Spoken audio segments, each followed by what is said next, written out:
thank you to everyone who has graciously joined us for this month's AEE meeting. This is, of course, a AEE C-Wheel joint meeting. So just to be clear, we generally have both an AEE meeting every month as well as a C-Wheel meeting every other month during our regular meeting season, which occurs September through June. This month, we decided to do a joint meeting just to, get a little more exposure to C-Wheel, New England in particular. So we're very excited to be joined by Jen Muir of JKMuir, an entrepreneur. She's going to share, her experience, as an entrepreneur with us today, and we're very excited to hear from her. A couple of announcements. I'm only going to take about a minute here. We have been up to quite a bit with the New England chapter here. So one is we are in the process of overhauling our website. So we do want to make everybody aware of that. It is going to affect our sponsors because the logo positions have changed slightly. We will be sending out a notification on that and exactly how it affects the sponsors shortly. And be on the lookout for it. So we're hoping to have that rolled out by probably mid to end November. So very excited for that. We've also joined into a joint venture with Energy Matters to You, which is a podcast focused on the energy industry. It's actually been around for a few years, but we've just decided this year to co-brand Energy Matters to You with AEE New England. Which means that the AEE New England sponsors also get a shout out as well during the monthly podcast. So the first joint podcast was released on September 26th. It features Anthony Dakotas and Kevin Porter of KT&T Distributors, and it is available on our website, so check it out. And then I just wanted to briefly touch on the November meeting. So we'll be sending out a notification shortly. It is going to occur in person at the Embassy Suites in Waltham, and it's actually November 9th. So that's a typo, at 5 p.m. So we'll be sending out invites and hope to see you there. Last but certainly not least, thank you all of our sponsors for helping to make this and other meetings like it happen. Obviously we're dependent on them to help subsidize these monthly meetings.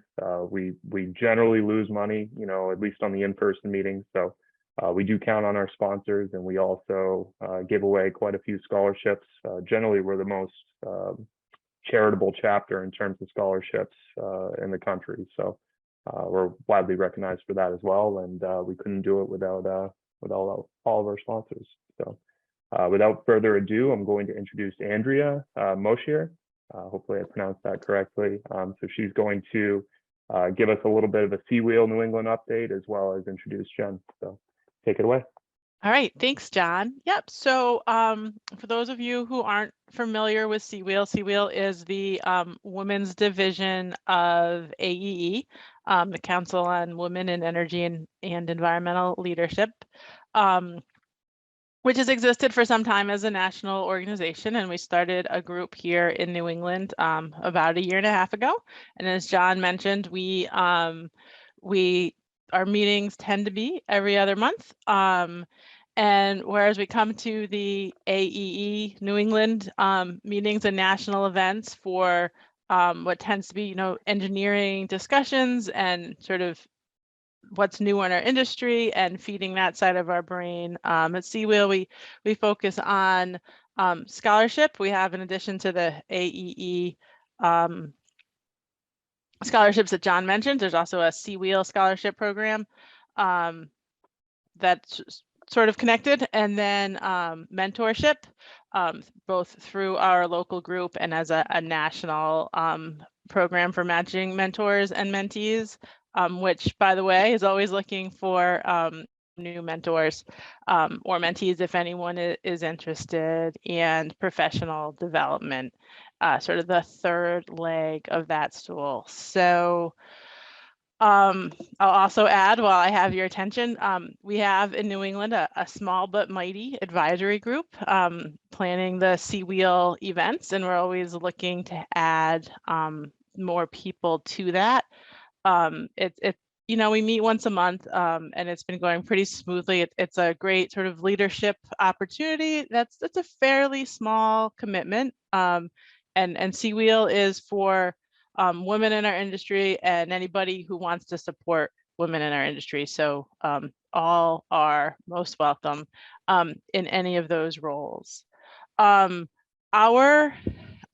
November event is also on the 9th. I'm not sure how we pulled that off so well, but it's the day after Election Day. So you can vote on the 8th and have a great day of learning on the 9th. It's a lunch meeting. It will be on Zoom.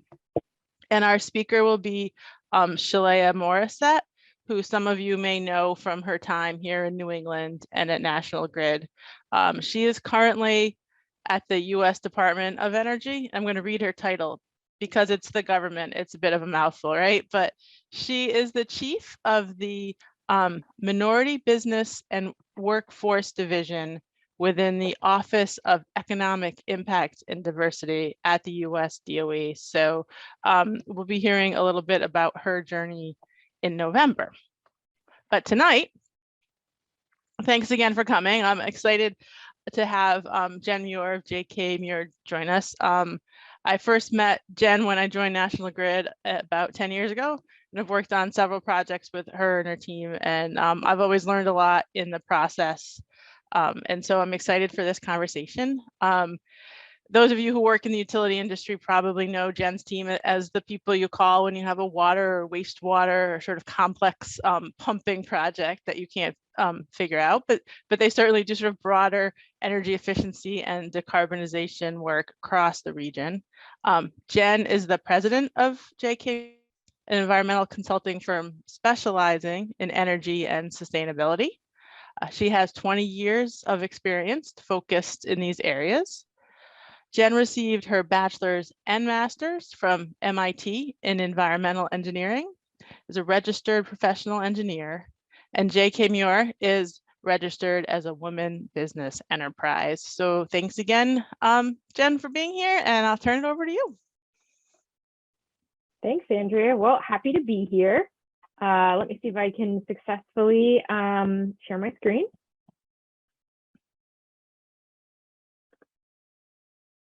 How'd I do? Looks good. Okay, great.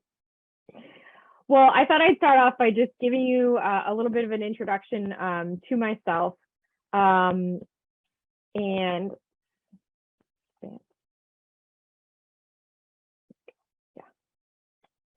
So here I am. So if you're on LinkedIn, I take a lot of photos, pump selfies, as I like to call them. So I'm a mom of 2 kids. They're 8 and 10. This is our obligatory first day of school photo, of course. My husband, Eric, a lot of pump selfies, and the dog Duke, who has been with me since pretty much the beginning when I was just, in the home office, me and the dog, trying to figure out if people were going to continue to care about energy efficiency and pump systems, which is kind of what I started out really focused on. And of course, we all know that it's gone, quite in the direction of a huge focus on energy and sustainability. So, but in 2008, I didn't necessarily know that. So a bit of a leap of faith. So this is a quick glimpse of me. What I was going to talk to you about today, I'll just give you an introduction to the company. So JKMuir, so we were founded in 2008, as I mentioned. We are an engineering consulting firm. And we're focused on energy and sustainability. A lot of the times I like to call it like the water energy nexus, drinking water, wastewater systems like that, and just around public infrastructure as a whole. And so a lot of the work that I've done with Andrea and others in the utility space has been to work towards utilizing those energy efficiency funds to support public infrastructure projects when they overlap as an energy project. So we've got about 15 people now. I like to call it here in our global headquarters, which is in Central Connecticut. We're mostly engineers. I also have some folks that oversee construction. And generally who we're working for is other engineering consulting firms, because we provide a very unique and niche service. We're often a sub-consultant to larger firms, so some of the big AE firms that you may be familiar with. Also, of course, our customers are municipal, sometimes contractors. I'm going to talk a little bit about clean construction in a few minutes. Of course, the utilities, that could be a water, wastewater utility, or also directly for the electric utilities, particularly here in New England, sometimes ESCOs, even with some of the manufacturers. As you might guess, we're a woman-owned business. And this does come into play, particularly on some municipal projects where there is a lot of support for publicly funded projects to utilize and be inclusive of women minority businesses. So I always like to bring it back to why are we talking about carbon? Because I think this is, it's become such a cliche or buzzword. I actually starting my presentations with this, like, why are we talking about energy efficiency and carbon again? And I think this bucket is probably my favorite graphic around this. And it basically shows how much carbon's already been emitted and then what's left. And what's left before we get to that 1.5 degrees C, which we know the experts have told us is where we start to really see some dramatic climate impacts associated with global warming. So that little gray sliver is essentially what's left. So that's about 500 gigatons of carbon that globally we can emit. And basically the importance around this, or the urgency, is because if we keep emitting at the levels we have been, we've got about 10 years. And so that's why we have this sense of urgency around deep, drastic carbon reduction. So we could probably tonight have a global socioeconomic debate about who gets to admit that little sliver, right? Because do we get to admit it? Is it the developing countries who haven't had a chance to really industrialize yet? Do they get more of the carbon budget? So again, discussion for another day, but some folks would suggest that only 7% is essentially the US's fair share of what's left. So basically, what are we trying to do? We're drastically trying to reduce emissions to keep from overfilling this bucket. We're also trying to create carbon sinks. So I'll talk a little bit about that. And I'm going to kind of speak from my perspective, which is in my corner of the world around public infrastructure, water, wastewater systems, and how that overlaps with some of these energy opportunities. And I think what's really interesting to me is a lot of this is happening in real time, right? We're seeing the technology, we're seeing the legislation, everything is advancing right before our eyes, and we're all just trying to keep up if you're in the energy business, like I am. So I like this graph as well because it really shows us when we talk about these drastic reductions, what does this mean? So this is RMI's, like one of the many models you can look at to say, like, well, what does it mean to actually not overfill that bucket? And I think you can see from this graphic, right, how dramatically we need to decrease. And for those of you in the power industry, which I know a couple of you are here tonight, we put so much pressure on the electric sector, right? That basically everything's about a low carbon grid and zero emission grid and all this. And so I think it's very interesting because I don't think it's exactly the easiest infrastructure to upgrade and to get all of these renewables installed. And I'm sure I'm preaching to the choir a little bit on that. So I just like to note how much pressure we put on that particular industry to create this green grid. So what are the general high-level principles of decarbonization when I talk to industrial municipal clients is efficiency, right? We're still working on this. We still need to make some dramatic increases in building transportation industry. We're really building up renewables at a very rapid pace. We're electrifying things. Again, this is a little bit of an interesting point, right? Because I'll talk about the efficiency of heat pumps, but it also is very reliant on the grid being green. So again, you folks in the power industry, and creating these renewable opportunities have an enormous amount of responsibility. And then we've got these hard to decarbonize type of sectors where we need to build out some carbon sinks to offset them or create some low carbon fuels. So I, again, have spent a lot of my career in the water sector. So I kind of joke I'm a wastewater engineer in the energy business. I'm sure many of you find yourself as transplants as well. So, well, why is the water sector, why do we care about them? And I think it's kind of interesting, right? Because you just turn on the tap and the water arrives, it goes down the drain and just goes away. But it turns out there's a lot of power, particularly in the form of pumping, to move every drop of that water along its process. So 3% is the water sector's share of global greenhouse gas emissions. 4% is the water sector share of total US energy usage. What we do have to offer, though, which can be overlooked, is that actually there is 5 times the potential energy within water, wastewater, in particularly wastewater, than the energy required to treat it. And I'll talk a little bit about how we're mining some of that out. and starting to view ourselves as a resource. So when I talk to folks in the water sector, in the wastewater sector, I like to remind them of where our carbon's coming from, because lots of people think of our transportation, right? Or our building energy uses, these very direct CO2 emissions. But when we are talking about the wastewater sector, we're often doing things like digesting our biosolids. And we do that for a number of reasons. One of them is it just reduces the waste we have, and that creates methane. Methane can be a power source, and we'll talk a little bit about that. But methane also has 25 times the greenhouse gas warming potential. And so that's why we really care about it in our sector. Interestingly, in the wastewater sector, we also emit a little bit of nitrous oxide, which has this super powerful greenhouse gas warming potential. And so we also account for that when we're talking in this water wastewater sector as well. So this slide, I always joke when I give some of my talks to the water sector that I almost took it out. It's the efficiency slide, and I feel like we got bored with efficiency. Like people just got tired. Like we sort of moved on. Let's talk about batteries and solar, and we've just got this is boring. But I'll speak for myself, and I'm sure many of you as well. And I know, Andrea, with the work that you're doing, you're still seeing tons of opportunity for efficiency. We have not really gotten down to where we can and where the technology can. And so in the water wastewater sector, we have tons of opportunity around aeration, treatment systems, pumping systems. A lot of these facilities are very aged. They tend to be underfunded. And so we've got lots of opportunity to support efficiency in this sector as well. I also like to kind of talk about some of the efficiency programs, and I know some of you are engaged in these already, whether working for them directly, utilizing them for your own technology or facilities. But this is a great source of funding, and it continues to be, and you can see how many of these programs exist across the country.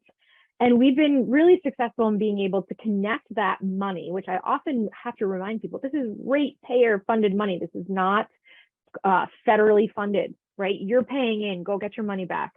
And so we've been really successful in funneling hundreds of thousands of dollars, in some cases millions, to public infrastructure projects. And part of that is because we need to start to view them as the energy and sustainability projects that they are, so that they can be appropriately funded through these programs. And some of that just has to do with being able to quantify, savings that are associated with them. So decarbonizing the grid. I talked about the pressure on the electric sector.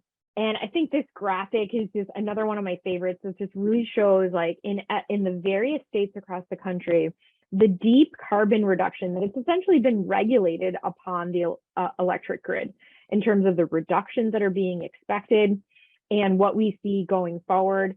2040, 2050 feels like far away, but if you're in the infrastructure business, you know how long it takes a project to get permitted, constructed, and online. And so these what feels like deadlines essentially are very real, are very impending, really. And I think as we see this progress, we're going to see these numbers are going to continue to ratchet down. And we're all going to have to find our way to contribute to this. So right now, it's sort of like the electric sector's problem, maybe, these high emitters, energy plants. And I think we're starting to see that pressure really trickle down. So I like to talk about New York State because they've been one of the most aggressive in terms of both energy efficiency and working towards carbon neutrality. And it's a client that we've worked with a lot, both in the state and the city. And so this is just kind of what their goals look like in terms of getting some offshore wind, getting to a zero emissions point by 2040, to really realize some of these very deep greenhouse gas reduction goals that they have. So I also like to show, what, I don't know if any of you are into watching the grids or are in a business where you are watching the market prices, but if you want to impress your friends, you can go online and you can look at, in some of the ISOs, what that real-time pricing of power is. And I like to show this one of New York. And one of the things that I think is most interesting is if you look over in the lower right, you can see the division of where the fuel sources are. And I think it really brings home to me that even in New York, where we know we've got major hydropower from like Niagara Falls, is that we have a long way to go before we're at some of these really green grid goals. And so this always kind of brings it home for me, as well as kind of giving people a little bit of a lesson of the fluctuation in power costs that happens throughout the day. And then the other thing that I think, for those of you who are in the power industry, might be really familiar with, but for those, us kind of lay people, we have this congestion issue, right? So even if we can get this like massive wind project, or just looking at this grid in New York State, right? We know we've got Niagara Falls out there, it's producing a ton of power. So here's what the upstate profile looks like, right? 90% coming from our hydro and renewables. Then we've got downstate, okay? We've got some nuclear, we've got some natural gas, and in between getting that green power to the areas of not green power sources is basically a traffic jam. And so this is the kind of massive infrastructure issues that we're also dealing with, in addition to just like rolling out massive renewable projects. So an important part, and I know something that many of you are probably even working on a day-to-day basis. It also is really one of the drivers for things like demand response, right? We just can't get that clean power to where it needs to be. So so New York took a look at their goals, and they said, how can the market support these climate and policy goals? And they came up with some really interesting key findings, nothing that's probably surprising to anyone here tonight, but it is around these things about expanding transmission, about utilizing battery storage, which is going to be critical to this low carbon future. And then also, how do we account for the fact that we're using nature, wind and solar primarily, hydro, and that it's very variable. But we expect it to be available to us in creating power all the time. And this is kind of where batteries overlay as well, but that we need to account for this, that power is not being produced in a factory anymore. We're relying on Mother Nature, and meteorological conditions are very much a reality. So this is the ISO New England grid. Again, just for fun, this one has an app. You can put it on your phone. So if you're like me, when you know it's a really hot day in July, you can go in there and you can see how much the power cost has gone up and what the demand is. So again, but brings home how far we are from the renewables. So if you look at the fuel mix, you can see how much is natural gas, predominantly here in New England, the nuclear, and then this renewables in this particular snapshot, which again is taken at one point in time off the grid, was only about 11%, with a little bit of hydro as well. So again, just a long way to go in terms of getting us to where we expect the grid to be. And so we have seen some reductions in this, and there are some really substantial and encouraging statistics around how much we have seen reductions. And so I think, though, that this next level that we're expecting to get to is requiring a lot of investment, and we do see that happening. And I'll talk more about how this funding becomes so critical to us being able to implement this both on a large scale and a small scale. So electrification, we're hearing a lot about this. Again, I think this is kind of interesting because we're like, this is great because the grid's going to be clean, so we can just switch everything over to electricity. Again, we are, as I just showed you, we are not quite there yet. So we could have a debate about how realistic it is to start to electrify, but we do need to start the process. And one of the reasons is that utilizing heat pumps is very efficient. And so just a quick look at heating emissions comparison over on the left-hand side here, oil, propane, natural gas, and then using the current generation mix, but using heat pumps, you can see how dramatically this reduces the carbon impact of home heating. And then, of course, we're looking at this future fuel mix on the grid and expecting an even deeper cut in those emissions. So as I said, I like to work in the water wastewater industry quite a bit. And so we predominantly think about air source heat pumps. There's a big market right now for water source heat pumps. We're pulling water from the ground in the form of wells. And also, if you think about it, wastewater, which hopefully you don't, but it's actually, relatively warm, right? It's coming from our showers, our washing machines, our dishwashers, and there's actually latent heat along with some other energy sources within that. And so there's been even some very large scale projects, including places like Vancouver, where we're mining that essentially sewer heat to create a heat source on a neighborhood or community level. So some interesting other applications for heat pumps that I think we're going to increasingly be looking to as we start to really diversify this portfolio. So we've got this push towards strategic electrification, and I think it's really interesting to kind of look at the momentum that this has taken on. I mentioned earlier in the presentation about how this is all evolving in real time.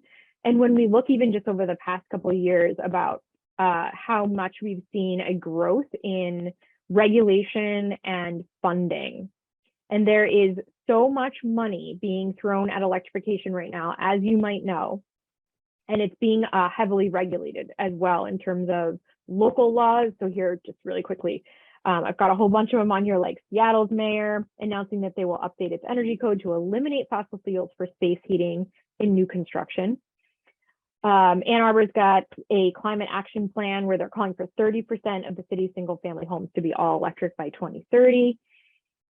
Nevada's state climate strategy cited all electric new construction required and banning the expansion of gas distribution networks as a way to try to meet their state's goals. There we go. And 40 jurisdictions in California enacted policies to phase out gas appliances in new construction. New Jersey released its energy master plan, which includes electrifying 90% of its buildings by 2050. I just had an interview with the city of LA, which is aggressively trying to put together a policy for decarbonizing their buildings through relying heavily on electrification. NYCHA, which, as you may not realize, a department of the New York City government, is actually the largest residential landlord in New York City, and they released a strategic plan to reduce their carbon emissions. So we're kind of seeing this happen all over regionally across the country, and I think we're going to continue to see this expand. I think it's very interesting that, especially the examples I've put up here, are very local level. City governments really making a stand on this, and they're doing it because they control the codes. And so it's very interesting to see how that local level influence has taken shape. And so here's kind of the money that's coming behind it as well. And I think this is really substantial. And again, one of my interests is to work towards funneling some of this money into public infrastructure. Why? Because we hear about the country's infrastructure score is horrible, right? Don't we get like a D or an F whenever they rate us? And that's because our roads are crumbling, but it's also all this buried infrastructure, water piping, pumping systems. And so the more that we can create and overlap, right, co-benefits around improving that infrastructure and creating energy savings. So this is one of the ways that we can utilize that, but so much money being funneled towards electrification. I also think the message that I'm sort of giving to a lot of large scale industrial clients, and that can include drinking water, wastewater plants, or municipal facilities, is that, I think we've kind of gotten away with like, we're just kind of buying power from the grid and we do our thing over here. And I think that expectation is rapidly changing. And I showed those graphics of the grid, which people are sometimes surprised to see. Not everybody's looking at them. I think in the very near future, we are all going to be watching them, both from a price perspective and because we're essentially going to be mandated to. So we're going to be being asked to be part of a grid. And I think some of our large industrial customers, some of these municipal customers who are using a lot of power, are really going to be brought to bear on this in terms of engaging with the grid in ways that they haven't in the past. So many of you may be familiar with demand response programs. This is great for these type of customers. And I like to let them know about the financial opportunity associated with that. This is one wastewater plant that we work with. They are able to just curtail load. They can turn off some equipment when these demand events happen. So they can usually curtail 1.5 to 2 megs, and that's worth a couple $100,000 to them on an annual basis. And so again, just another way to use the power markets, the energy landscape, to help put money back in the pockets of public entities, municipalities, and our public utilities. So the other piece of this, though, is that if demand response is the carrot, then we know there's going to be a stick. And so to all my friends that work for the electric utilities, no offense to you whatsoever, but we know the future of electric rates is going to be time of use rates if we're not already on them. And these time of use rates are designed to give customers price signals to adopt new technologies that serve changing system demands. So that's kind of a fancy way of, we're going to charge you more if you're using power when we don't want you to and when demand is high. And so this is really what's coming. And this is kind of what I mean by we're all going to be really engaging in this market, whether we want to be or not. So battery storage. So this is kind of the way that we are going to respond to those peaks that you saw in those grid slides that I just threw up a few moments ago, right? How are we going to meet those peaks without turning on the peaking plants? And for those of you in the industry, right, like, why don't we want to turn on the peaking plants? They're the oldest, they're the dirtiest, they're the least efficient, they're the most emitting. So that's the first thing we're trying to reduce with demand response. And battery storage is going to be a huge part of being able to fully utilize solar, wind, hydro to create the clean grid of the future. Bringing it back to water facilities is thinking about all of the small, like mini, right? We're talking about a really distributed grid. So battery storage is a part of that. And then we've got all these opportunities, right? We've got solar on our garage at home. Well, this is another example of that. So all throughout our drinking water infrastructure is we're pumping water all over the place. Well, sometimes we've got too much pressure and we do this thing, we call it a pressure reducing valve, and it basically bumps the pressure down. We don't want to burst anybody's pipes. But instead of just throttling that with a valve, if you can imagine, we can capture that with a small hydroturbine. And these are the kind of technologies, they're not relatively new and they have been relatively widely utilized, but we're continuing to sort of mine out where the opportunities for continued installation. We've even looked at some of New York City's large wastewater plants, which can process hundreds of millions of gallons a day, to see if we can capture even just a few feet of head loss at the discharge of those plants. And so all of these things are becoming a very real way that we're trying to chip away at our energy usage and find those distributed generation opportunities. Well, back to wastewater and the inherent energy. So I promised you I'd tell you about the inherent energy in wastewater. So we talked about heat, so that's one way. Well, we create a waste when we treat wastewater, right? There's solids that we end up sort of settling out, and what do we do with it? And so it kind of looks like, you can kind of see it in this person's hand, right? We can kind of create a product. It's very nutrient rich. And so this actually has a carbon impact as well. And this is just a quick graph that gives you the idea of the carbon or the emissions associated with what we call biosolids, which is a fancy way of saying sludge or the waste from wastewater treatment. And if we process it correctly, we can haul it off site and utilize it for fertilizers. There's a little bit of emissions, right? Because we got to put it in a truck and we got to haul it somewhere. There's a little bit of a fugitive emissions. I talked about methane. So there's a little bit of methane that escapes. But then we've got this. If we can utilize it as a replacement for commercially available fertilizers, then we are creating a carbon offset by utilizing this biological source. In addition to that, there's this additional blue bar here, which is the carbon sequestration, which happens when we are using it as a soil amendment and actually sequestering carbon into the soil. So additional benefits. So we actually create a negative carbon situation. So it's one of the really powerful things that the wastewater industry has to offer us in this sort of race towards carbon neutrality. And many of the large cities that you may be familiar with, places like Boston, New York, San Francisco, they're all trying to pursue opportunities to really optimize actually what's been previously seen as a waste source. Over on the right-hand side is our digesters. And so this is one of the ways that we treat this solids that I was just talking about. So there's another benefit that comes out of this, and that is that we produce gas.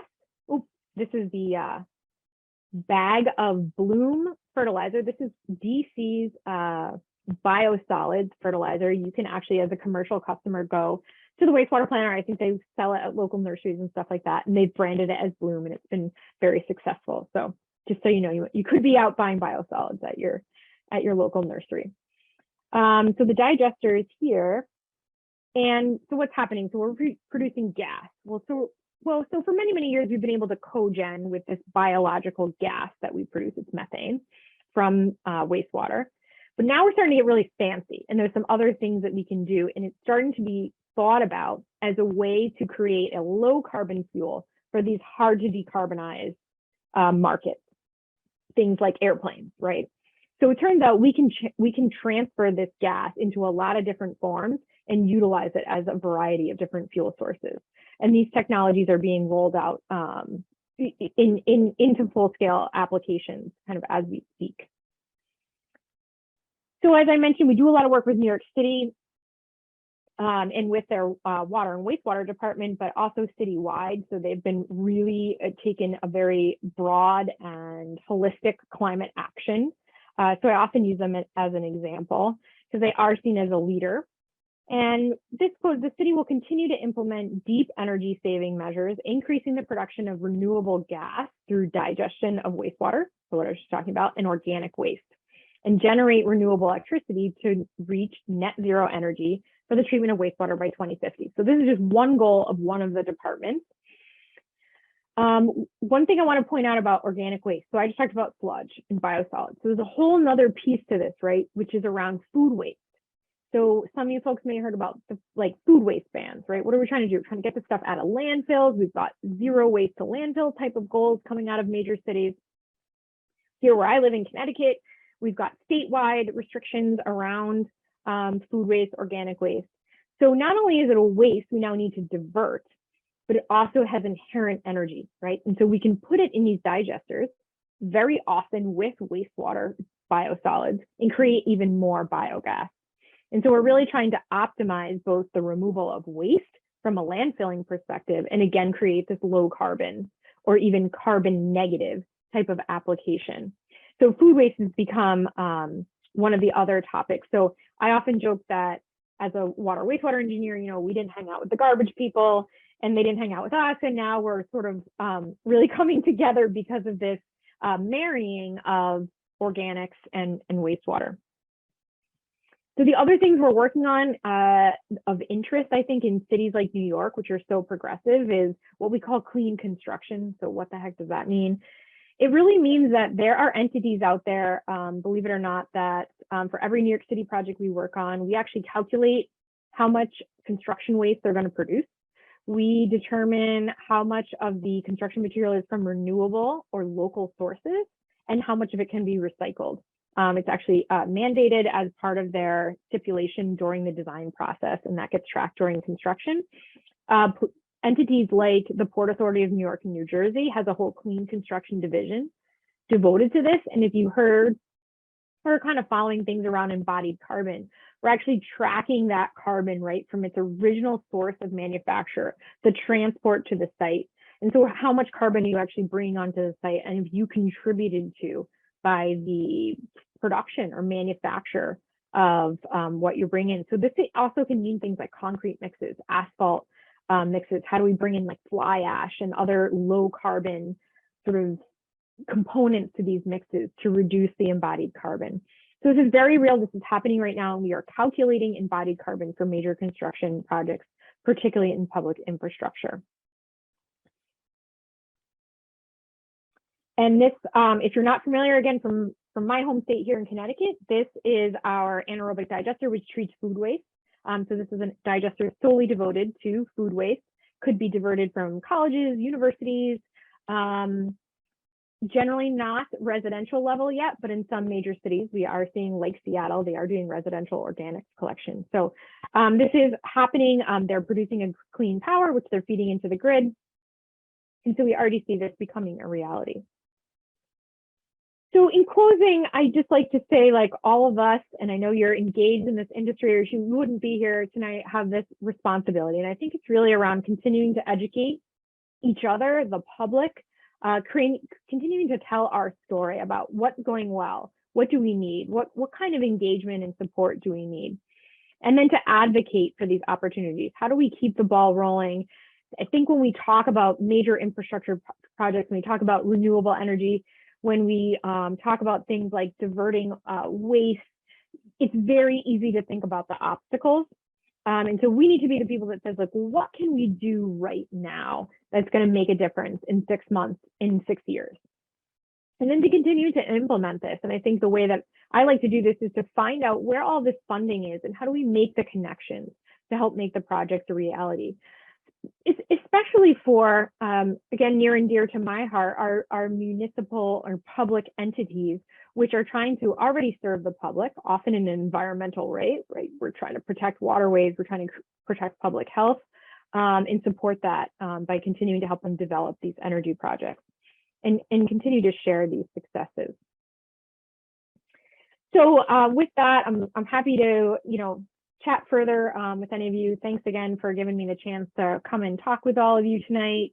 Happy to talk about my small business or what I see going on in the industry, or of course, wastewater. Excellent. Thank you, Jen. And anybody have any questions or? I have a question, Jen. I guess sort of looking for your opinion, right? Because here at a gas utility, like some days I'll talk to somebody who is so excited about renewable natural gas and how we're just going to put that in the pipeline and use the appliances we have. And it's so rosy. And then the next conversation is with someone who's just kind of like, there's never enough. There's never going to be enough. Can't do it. And so I wonder sort of just what your opinion on that outlook is. Yeah.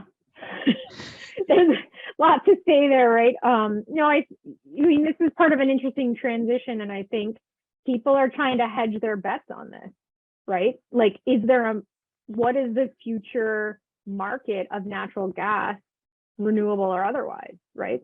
And I think we know that there's a strong market for it in the short term. We know we're going to keep using it. There's a strong driver for renewable natural gas, but again, I think it's also really important that when we say driver, it's not just because we want to do it and everybody's into decarbonizing right now. It's because there's money, right? There's a huge financial benefit. Even our wastewater customers are looking at, what is the best thing I can do with my gas? Should I make power and sell it to the grid, or should I make gas? And honestly, like the market driver, particularly for like facilities in California, with the way their legislation and incentives are, producing that low carbon fuel is huge from a financial perspective. So I think that as engineers, like, we don't like to think about that part, that like this is really like being driven by these markets and money and funding and federal subsidies or incentives. So I don't know if I totally answered your question, but I think it's a good one, and I think it speaks to my point earlier about, well, how quickly are we really decarbonizing the electric grid? And I think we all know, right, it's not going to happen as quickly as we want it to. And so then the continuation, that how rapidly we decrease our natural gas usage, it's probably a much longer tail than sort of what we're showing in our like fancy graph, right? And so my thought, I guess, I'm not an economist, right? Is probably that the market for that is going to last a long time, and that there's, because of the obstacles around putting, let's say, hydrogen fuel cells in trucks, right? Which is sort of the alternative to a renewable fuel product, right? We got a lot of hurdles. Like, we know we're going to go there, but so I guess I think this whole thing is going to be protracted, maybe.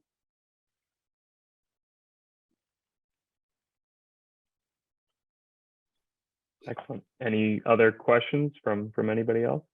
Yeah. Hey, Jen. My name is Mariette. I work at Bloom Energy, and I'm in Seawheel with Andrea.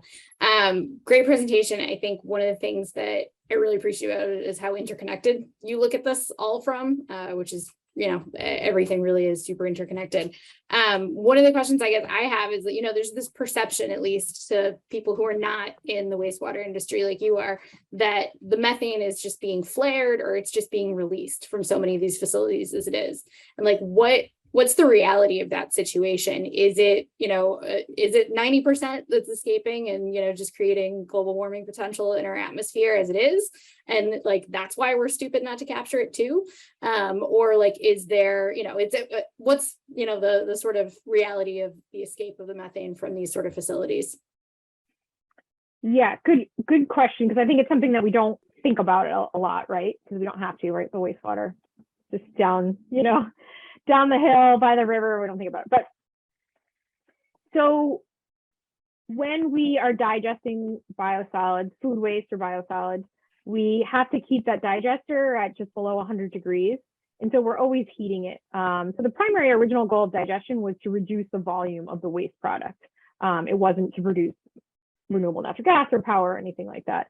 And so we are there, all these facilities are pretty much always feeding at least some of that gas back to, at a minimum, boilers to create the heat to run the digester. Now, it produces more gas than you typically would need to heat the digesters. And so for the most part, we do see a lot of cogen applications.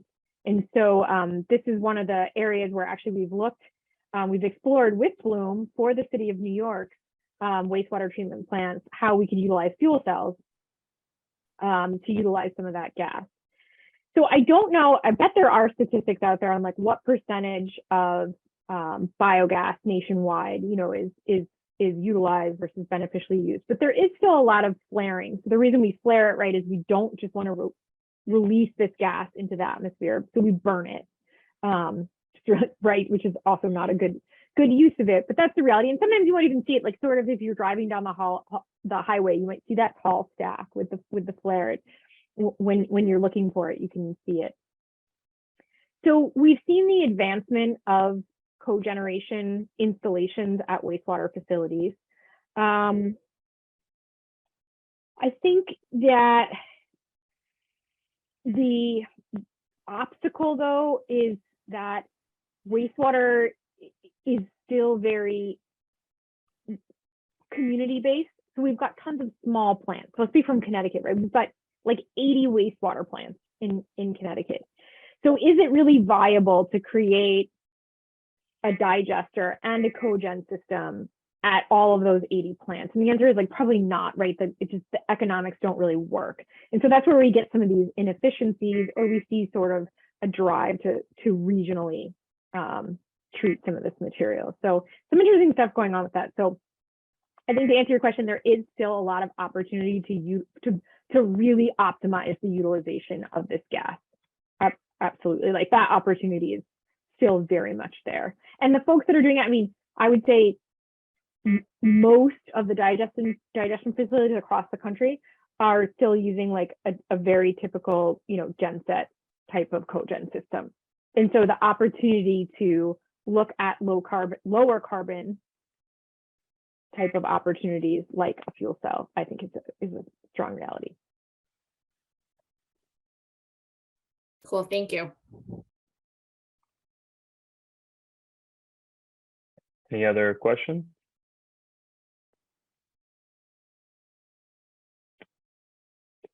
Well, thank you again, Jen. That was an outstanding presentation. We really appreciate it, and we look forward to distributing it to our members. So thank you again. You got it. Thank you all.